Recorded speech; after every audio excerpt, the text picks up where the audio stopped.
Hiện ở đủ cái chọn tao đến ăn món gì mà bắt ta mà cho ta xung nhân nó không bỏ được mà vì ta cái dạng nó bắt ta anh ta bỏ được mà món sao đã vì ta hết mà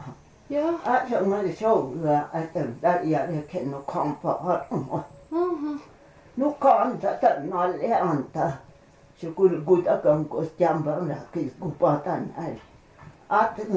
cô khỏe ta dâm nam mình à ai nhá rừng à trước cô bạn nào rồi vâng nó số là tao bạn nó chết thì tan thôi nó thèm vô ta ra đưa ra chân nó giờ lấy xiên nó sờ nó thèm vô ông cô chăm bảo cô khỏe cái bạn là sao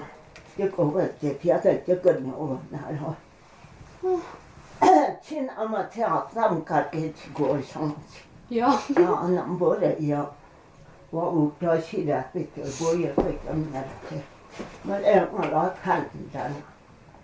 ngắt đã đi ở đây cái dầu vòng tất cả bạn nói em giờ là nát thêm đã phải xong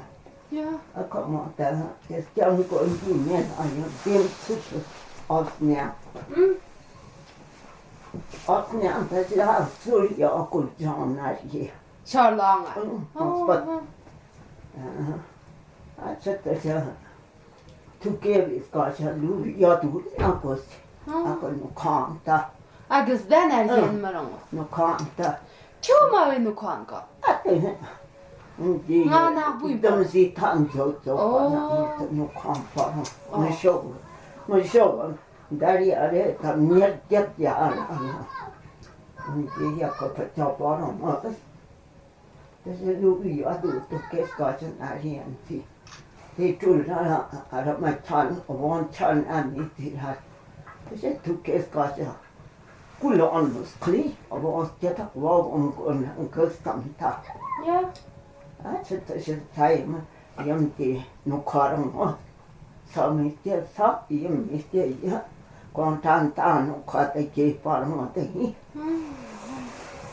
anh tìm theo đâu